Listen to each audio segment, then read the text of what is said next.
করেছেন প্রথম শূন্য স্থান থেকে প্রথম পদার্থ নামক এই আকাশটা আল্লাহ বানিয়েছেন। এই আকাশটা হলো 500 বছরের দূরত্ব, বিশাল বড় আকাশ।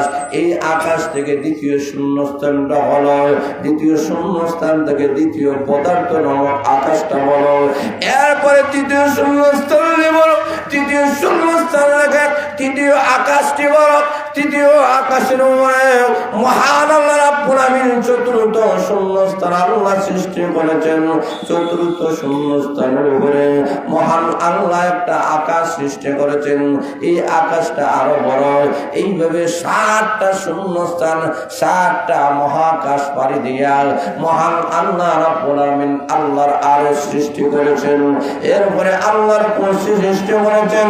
সিদরাতুল মুনতাহা গুলা পার হয়ে আবার মহান আল্লাহ রাব্বুল আমিন 8টা জান্নাত আল্লাহ সৃষ্টি করেছেন। জোরে বলেন সুবহানাল্লাহ। মায়েরা লক্ষ্য করে দেন আমাদের উপরে যে সূর্য রয়েছে, এই সূর্যটা পৃথিবী থেকে 13 লক্ষ গুণ বড়। এমন একটা সূর্য আল্লাহ সৃষ্টি করেছেন। এই সূর্যের চাইতে আকাশের মধ্যে যেই তারকাগুলা দেখা যায়, এক একটা তারকা এত বড় বড় সূর্যের মতো হাজার হাজার সূর্যগুলা তারকার ভিতরে ঢুকাইলে তারকাগুলা গিলে ফেলবে। সূর্য থেকে তারকাগুলা আল্লাহ বড় করে বানাইয়েছেন। এই তারকার চাইতে মহান আল্লাহর আরশ কুরসি আরো বড় করে বানাইয়েছেন।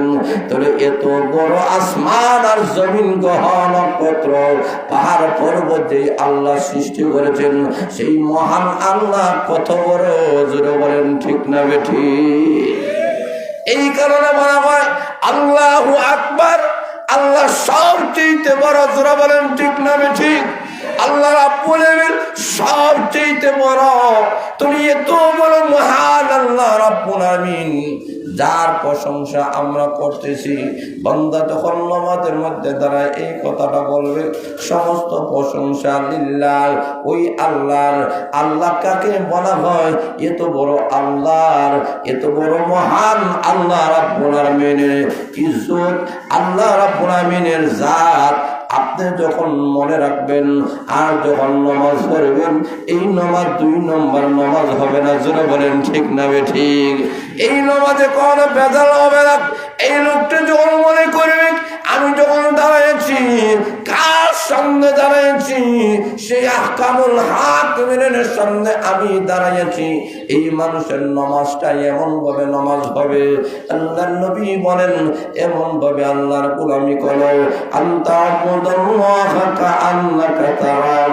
বান্দা বান্দিরা এমন ভাবে আল্লাহর গোলামি করো যেন মহান আল্লাহ রাব্বুল আলামিনকে তুমি দেখতেছো। আর যদি এমন না হয় আল্লাহকে তুমি দেখতে পারো না, এমন যোগ্যতার মানুষ যদি তুমি না হও, তাহলে মনে করো মহান আল্লাহ তোমাকে দেখতেছেন। জোরে বলেন ঠিক না বেরেন? বা ইন্নাম তাকুন তারাহু বা ইন্নাহু ইয়ারাক। আল্লাহর নবী বলেন এমন ভাবে আল্লাহর গোলামি করো যেন মহান আল্লাহ দেখতেছে। জোরে বলেন ঠিক না বেরেন? তাহলে বোঝা গেল বাংলা যখন এই আয়াতগুলো তেলাওয়াত করবে, আয়াতের মর্মগুলো বুঝে বুঝে যখন তেলাওয়াত করবে, যে সমস্ত প্রশংসা সেই মহান আল্লাহর, যিনি তামাম পৃথিবীর রব, যিনি তামাম আলমের রব। এই কথা বলে যখন বান্দা নামাজের মধ্যে দাঁড়াইয়া যাবে, তখন এই বান্দার নামাজ আল্লাহর দরবারে ডাইরেক্ট কবুল হয়ে যাবে। এইভাবে বান্দা আল্লাহর সাথে কথোপকথন শুরু হয়।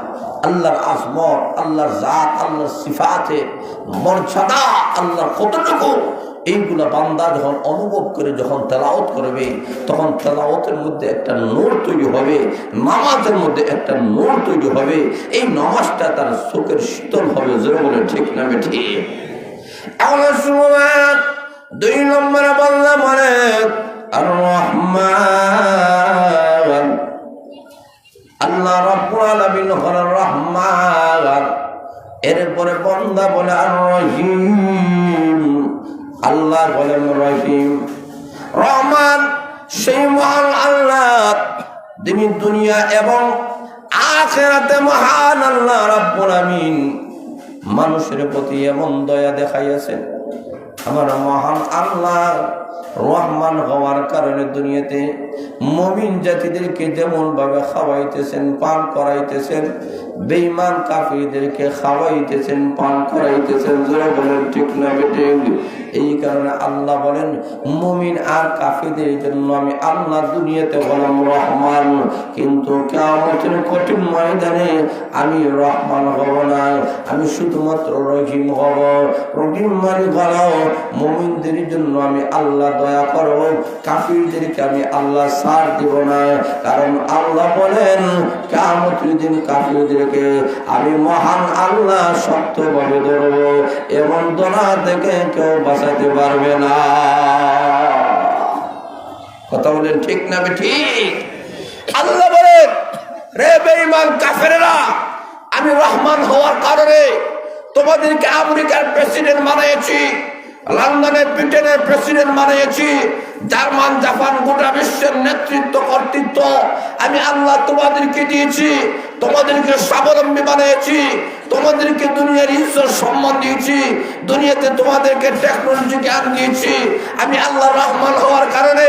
কিন্তু কিয়ামতের কঠিন ময়দানে রহমান গুণ আমি আল্লাহ প্রকাশ করব না, আমি রহিম হয়ে যাব। সমস্ত বেঈমান কাফিরদেরকে যারা নাফরমানি করেছো, আমি আল্লাহর প্রতি ঈমান আনো নাই, সেই কিয়ামতের কঠিন ময়দানে আমি মালিক হয়ে তোমাদেরকে জাহান্নামের লাকড়ি বানাবো। সেই দিন কোনো সুযোগ নাই। যারা বলে ঠিক না ঠিক? আল্লাহ বলেন দুনিয়াতে রহমান হওয়ার কারণে মুসলিম জাতিকে মারো, কাটো, নির্যাতন করো, নিষ্পেষিত করো, মুসলমানের জায়গা ওইগুলো দখল করো, দেশগুলো দখল করো। আমি আল্লাহ পাকড়া করি না, একটু সুযোগ দেই। সুযোগ দেওয়ার মালিককে আর যারা বলেন আল্লাহ বলেন ওয়ায়ামুদ্দুহুম ফি তুগয়ানিহিম ইয়ামাহুন।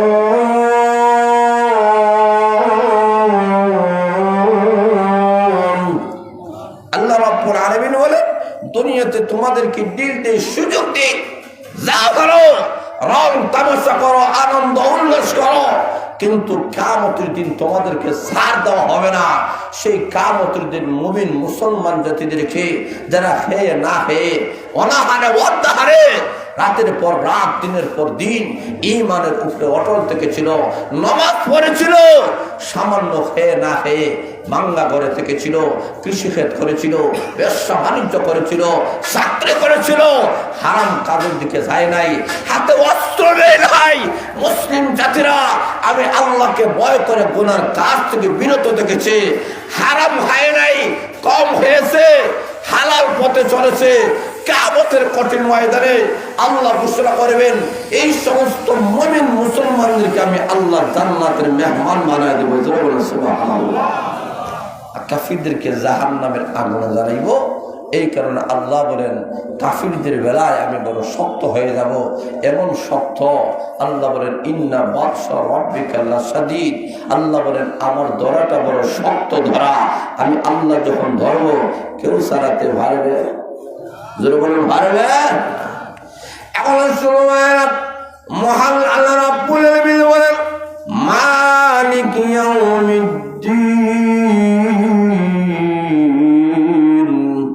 আল্লাহ বলেন দুনিয়ার মানুষেরা আমি মহান আল্লাহ হলাম কিয়ামত দিনের মালিক।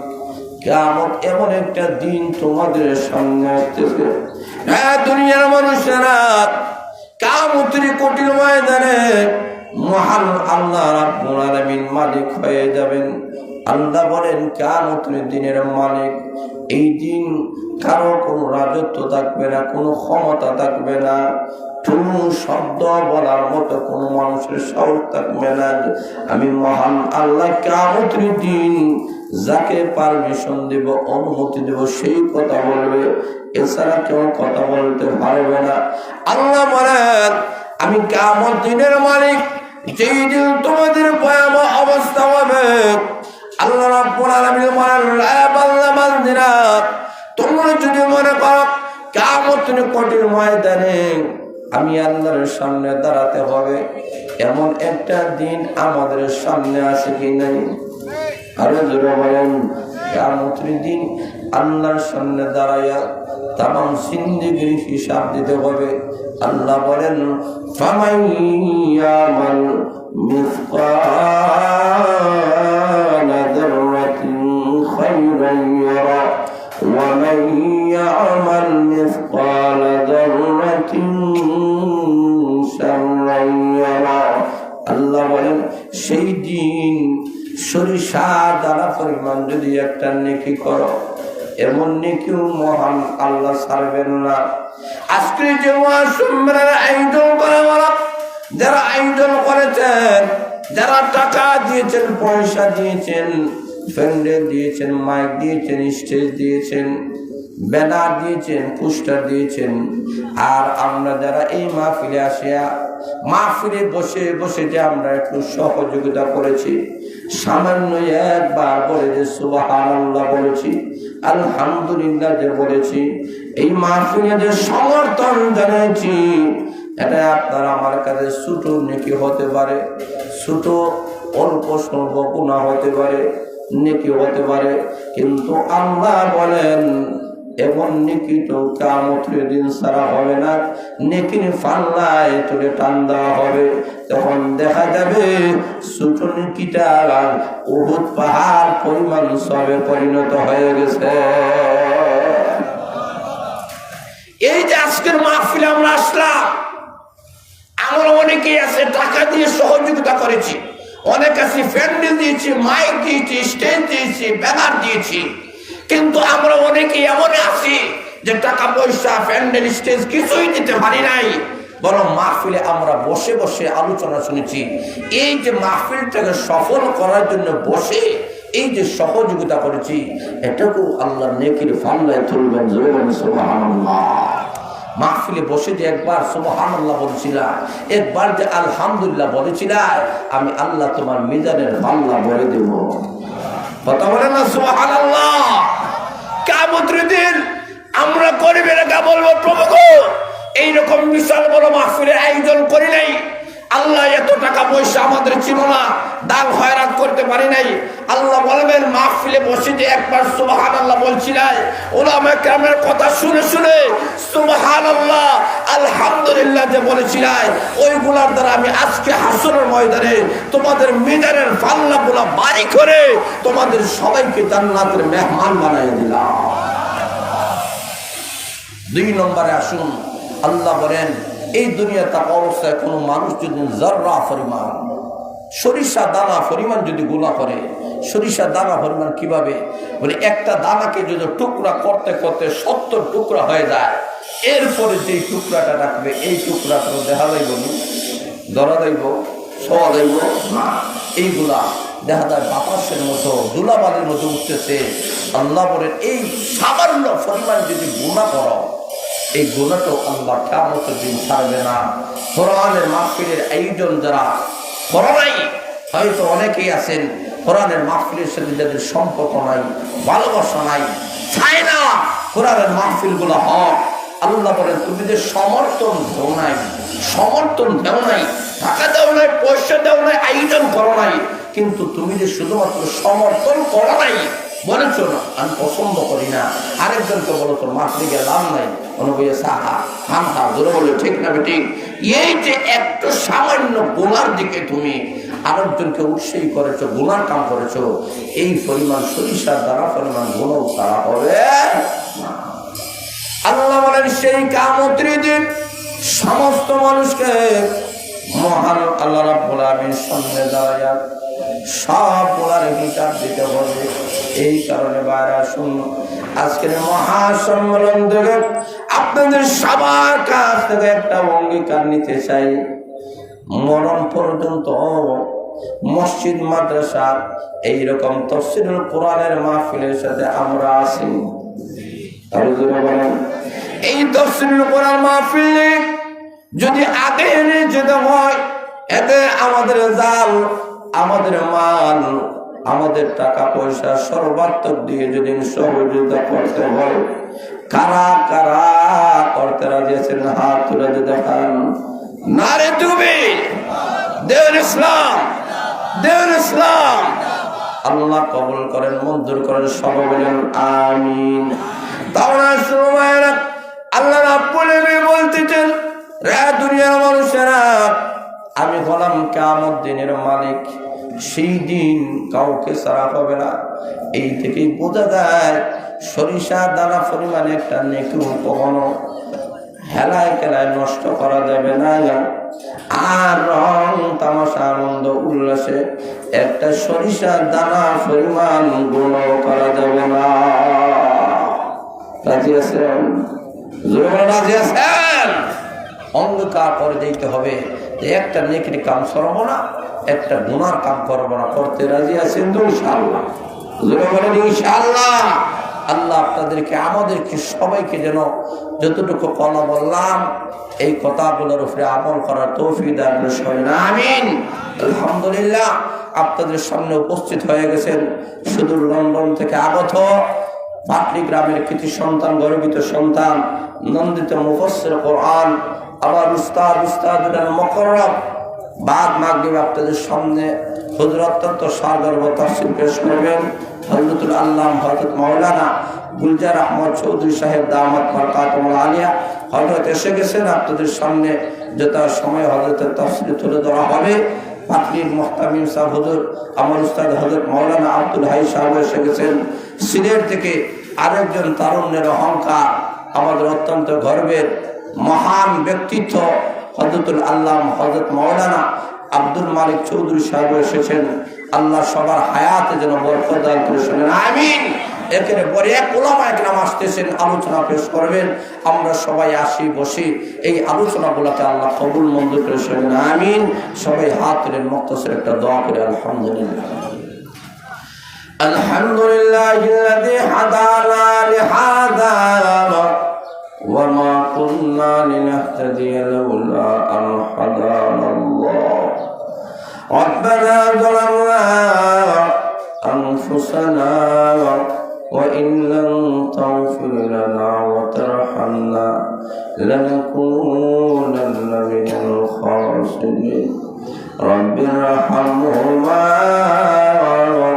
كما ربياني صغيرا সবাই পড়ুন رب ارحمهما كما ربياني صغيرا رب العالمين আল্লাহ 3 দিন ব্যাপী তাফসীর কোরআন মাহফিল আল্লাহ বাদল ভূমি এলাকার উদ্যোগে আল্লাহ মাহফিলটাকে তাফসীরটাকে কবুল মঞ্জুর করে নাও।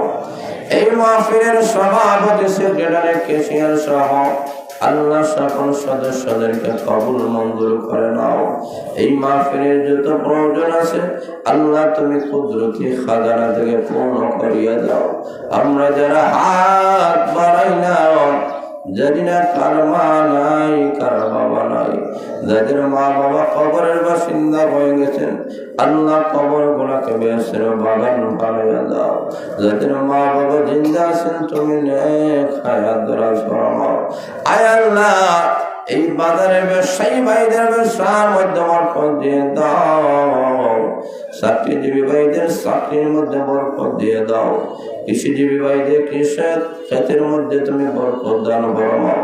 আসমানি জমিনে বানাও, মুসিবত থেকে আমাদের সবাইকে হেফাজত ফরমাও।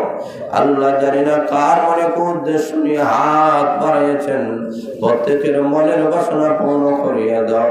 আয় আল্লাহ বাদ্য মাদ্রাসার সম্মানিত উস্তাদ, সম্মানিত মুহতামিম সাহেব, আমার উস্তাদ আল্লাহ হযরত মাওলানা সোহেল আহমদ সাহেব হুজুরের হায়াতের মধ্যে বরকত দান ফরমাও। আয় আল্লাহ এই তাফসীরুল কোরআন মাহফিলে যারা টাকা দিয়া, পয়সা দ্বারা, শ্রম দ্বারা, মেধা দ্বারা, পরামর্শ দ্বারা এসে বসে আল্লাহ সর্বাত্মকভাবে যারা সহযোগিতা করেছেন আল্লাহ প্রত্যেকের সহযোগিতা গুলোকে কবুল মঞ্জুর করে নাও। এই মাহফিলটাকে মাত্র এলাকা জিন্দা মুর্দা সবার জন্য নাজাতের ফয়সালা বানায় দাও। আল্লাহ তোমার দরবার ছাড়া আমাদের যাওয়ার কোনো জায়গা নেই। দুগুণা করিয়াছি করি দেও মা, শয়তানি ওয়াসওয়াসা হইতে দিন করো তুমি কত গেলা বাবার জনম লইয়া মরে গেলে কেহ নাহি আসবে ফিরিয়া গুনাহ দিয়ে যাওয়াতে মাফাফার আমরা দেখো গোলামের গোলামত দাঁড়াইয়া দিলে মরে ফিরে মুবার তোমারি দুয়ারে কুকুর তোমারি দুয়ার পঞ্চগণিবার তোরে শক্তি করো দার কাবার গিলাফে ধনি কান্দি যে গয়রান গুনাহ করছি এসে করছি মাফাফার আমরা দে গোলামের গোলামত জবিউল মদিবিনি আসর বিসারে উম্মতে কান্ডারি নবী হাবিবাল্লাহ গুরে দেখলে আল্লাহ লাগে যে সরব কোন গুনাহ রাখে না সে আমরা গুনাহ মাইয়া মাইনে সবে মিলা বইয়া দিবা মাটি তোমার লাগাইয়া দিবা জিন্দগি লাগি আল্লাহ আমাদের জীবনের গুনাহগুলো মাফ করিয়া দাও আয় আল্লাহ বমবমে মাদ্রাসার মুহতামিম সাহেবের আল্লাহ অনেকে অসুস্থ আছেন আল্লাহ সুস্থতা দান করো আল্লাহ হুজুরের হায়াতের মধ্যে বরকত দান করো আমরা যারা হাত বাড়াইলাম আল্লাহ গুনাহগার বলে আমাদেরকে ডাক দিও না খালি হাতে আমাদেরকে তুমি বিদায় দিও না আল্লাহ তুমি ঘোষণা দিয়ে দাও যাও না গুনাহগার বন্ধুরা দাও আমি আল্লাহ তোমাদেরকে মাফ করে দিয়েছি আল্লাহ তোমার সেই দরবারে হাত বাড়াইছি আল্লাহ তোমার বান্দারা চোখের পানি বানায় কাঁদতেছেন গো আল্লাহ আল্লাহ প্রত্যেকের মনের বাসনা তুমি পূর্ণ করিয়া দাও আল্লাহ ব্যবসায়ী ভাইদের ব্যবসার মধ্যে বরকত দিয়ে দাও এইভাবে আল্লাহ বাজারটাকে তুমি কবুল মঙ্গল করিয়া নাও আল্লাহ বাজার ব্যবসায়ী ভাইদের হালাল রুজি করার তৌফিক দিয়ে দাও যেদিন মরণ হবে গো আমাদের সবার জবান উচ্চারণ করে দিও লা